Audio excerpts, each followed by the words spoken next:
Hi everyone and welcome back to the second lesson of this course. Today we are going to explain every command to draw a 2D sketch and also the constraints that we can apply to modify the geometry. To begin, we select the sketch command and we have to choose between the three different planes, which are front, right and top plane, where we are going to draw. We select the front plane and the first command to introduce is the line. If we click and move the cursor, we decide the length and the direction of our line. We click again and the line is complete. If we want to draw another line from another point, we double click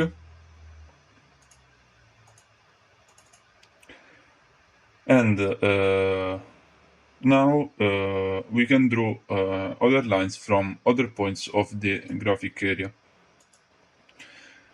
On the arrow near the diagonal line, we have center line and midpoint line. Center line is used to create lines for construction. So when we apply a feature on our sketch, it will be used as a building element, like we saw in the last video for revolved cut. It was used as an axis of revolution. Midpoint line create lines from its midpoint. Now, before continuing, we introduce the concept of constraint. Constraints are used to create a relation for the elements that we select. So, if we click on one of these lines, a bar with commands will appear, and if we select the first icon, we make the line horizontal. To see our constraint, just over the cursor on the green square, and it says which type of constraints we have applied. Horizontal line 4. If we want to delete the constraint, just right click on the green square and delete it. The other constraint that we can apply is vertical. Now, if we click another time on the line and we make it also horizontal, the software returns an error and says that the item we put is unsolvable because the line can be bought at the same time. And we must avoid this situation because if we overdefine the sketch, it will be wrong and we could not use any feature to modify the sketch. So we delete one of the relations. There are also other constraints. If we select one line and then hold down Ctrl and select another line, we can make them collinear, perpendicular, parallel, and also equal. We apply the equal and the lines have the same length. To verify it, we go to Smart Dimension. We select one line and the number will appear. Okay. It's the length of the line. Now, if we dimension the other line like this, it says that the dimension is driven. So we can change it because it depends on the dimension of the first line. If we double click on the dimension and we change it, we put 50. It also changes the other due to the equal constraint. The last constraint is the symmetric. So if we draw the two lines and a center line between them, like this.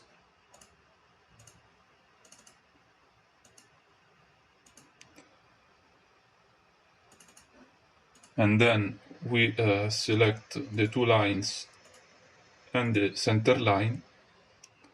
We can make them symmetric with respect to the center line. To delete these lines, we introduce the trim entities command.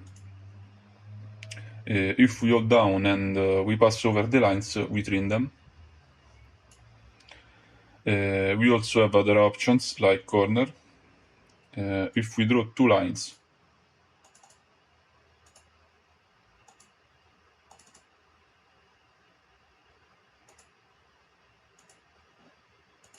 and then the common corner, and we select the two lines, it stretches one to form a corner. Trim away inside and trim away outside. One trims the elements inside and the other one the elements outside, but they are not so important. The last is trim to closest, to trim by selecting the entities. Now we go with circle. We can draw it by its center or by a point of its perimeter. The constraints that we can apply are if we select we draw two circles and then we select the two circles, are make co-radial, so concentric and with the same radius, make tangent, make concentric, or make equal. We apply tangency and we see that they touch in one point. We can also apply the tangency. We can also apply the tangency with a line. So we draw a line. Now we select the circle and the line and make tangent. And we can also make this point coincident to the circle. Now we trim all and we see which type of rectangle we can draw. So the first we create a rectangle by its corner. With the second we create a rectangle by its center. If we need to create oblique rectangles, we can do it with the third icon. We create the line of one side and then we scroll in the perpendicular direction to define the other side. With the fourth, we do the same thing by the center. And the last is to draw a parallelogram. Move the cursor to define the angle and the length of the sides. All the constraints appear because it's like creating the figures with simple lines and then imposing constraints. Now we trim another time everything. And we see the arc command. With the first, we can draw like a circle, and then we rotate the cursor to define the angle of the arc.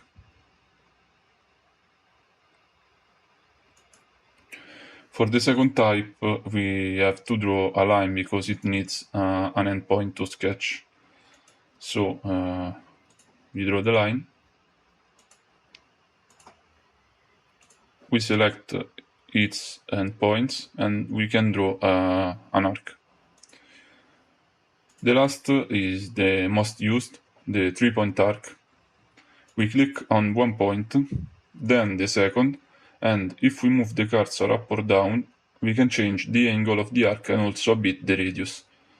This is the most used to create an arc. Now we see the icon to make a slot. We see only the first two because the others are not used. We select a point, then a second point, and we move the cursor upwards to define the radius of the arc. Of course, we can, with the second, we make the same things by the center. Of course, we can smart dimension. With smart dimension, we can define the length of this line and also of this arc. But we can dimension to all the different geometry that we saw. In this case, we define the arc and the length of this line. The polygon. We saw the polygon icon in the last video, and it allows us to build figures with an arbitrary number of sides that we can choose from here by simply writing the number, increasing or decreasing it. And the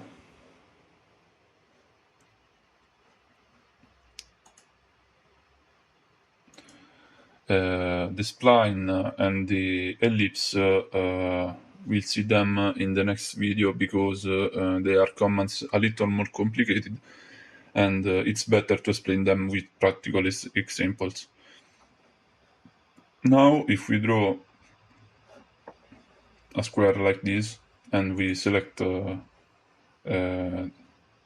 this icon, we can fill it or chamfer its corners. Here we can choose the radius of the fillet, and if we click on the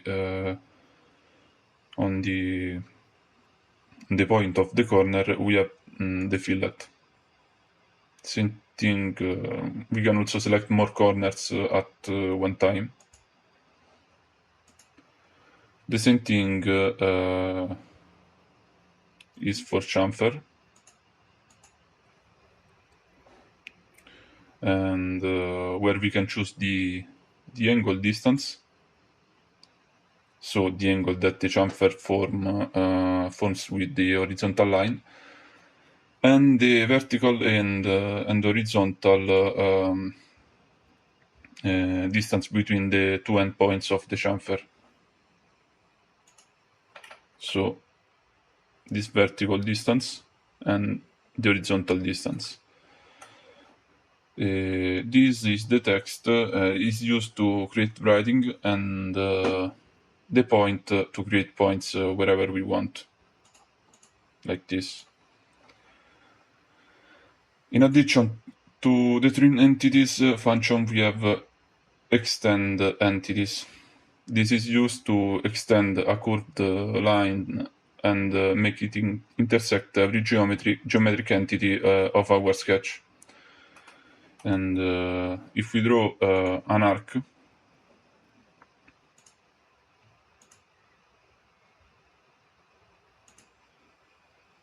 and then, for example, a circle,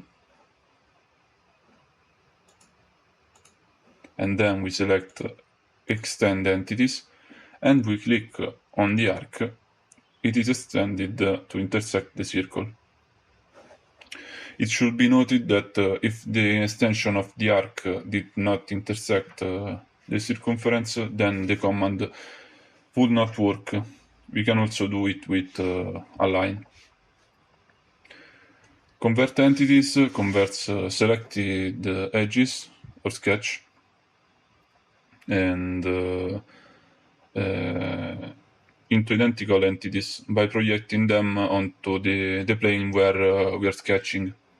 But we'll see this command in the next lesson when we are introduced the features, and it will be very useful. The next command is the offset entities that allows us to create the same sketch entities that we select by a specific distance from the selected one. So if we draw a rectangle and then we click the offset command, it creates the same figure by the distance that we want from the rectangle with this parameter that we can choose. We can reverse to make it internal,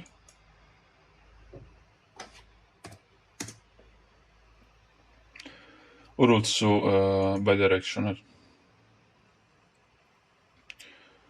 If we click on select chain, we can also choose which lines we want to offset. The cap ends is used when the offset is open, like in this case, and we want to close it.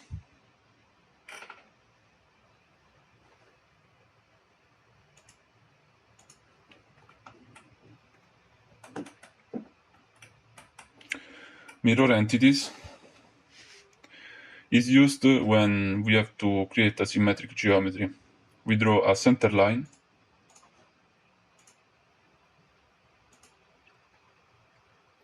that will be the axis with respect to which we reflect our geometry. Then we select mirror entities. Now that we open the mirror command, we select, for example, this figure, so all the line of it,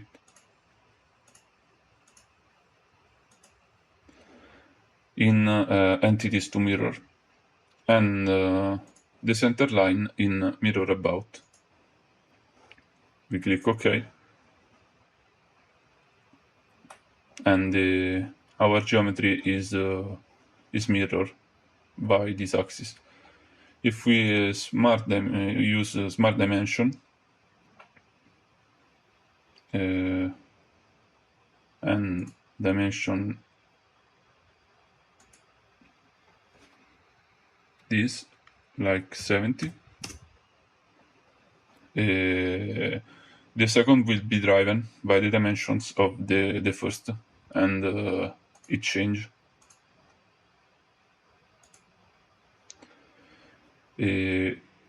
Dynamic mirror entities allows us to mirror in real time. So if we click the command and then the center line, and then we draw a line, for example,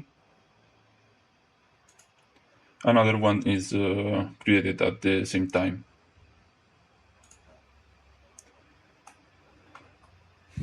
Now we trim everything.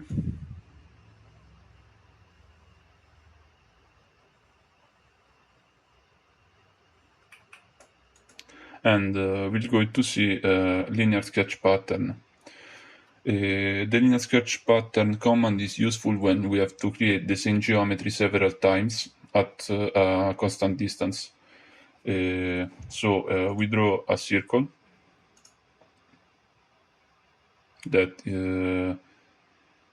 it will be the geometry that we want to pattern.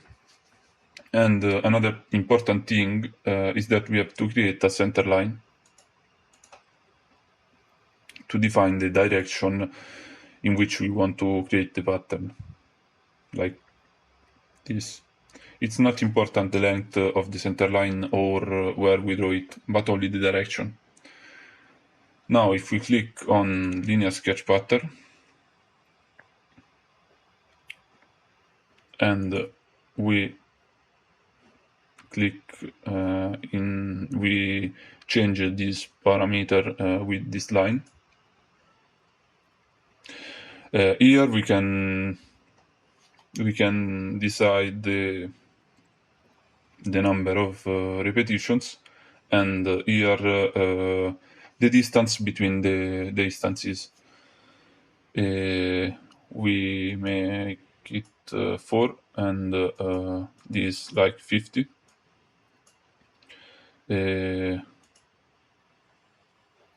And in entities to pattern,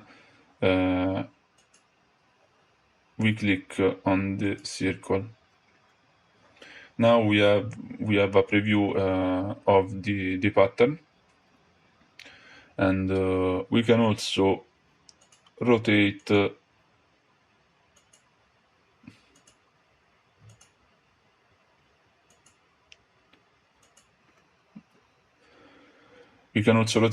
in case of if we use the x or y axis direction. And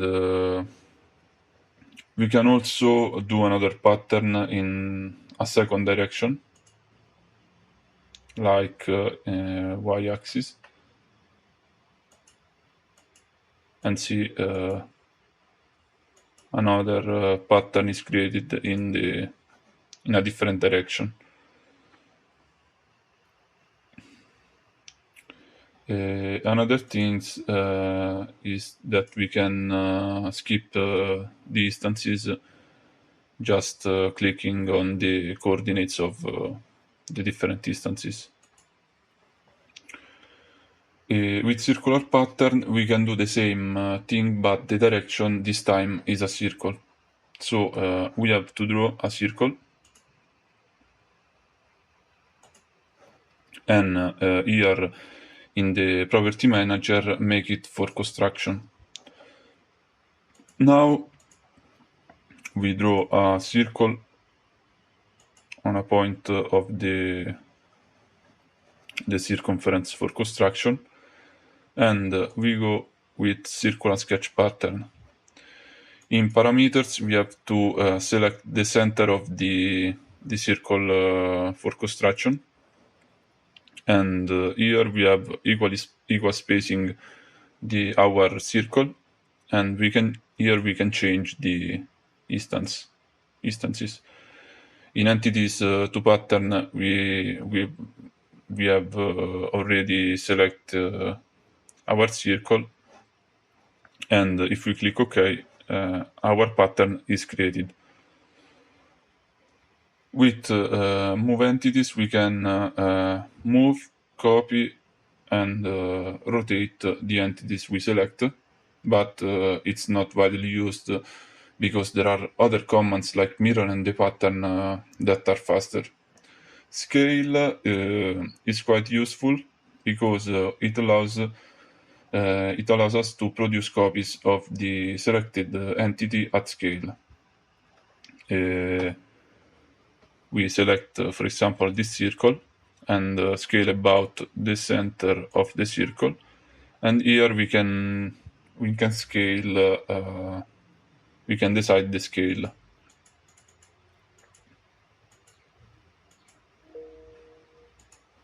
If we click OK, we have created our circle at scale.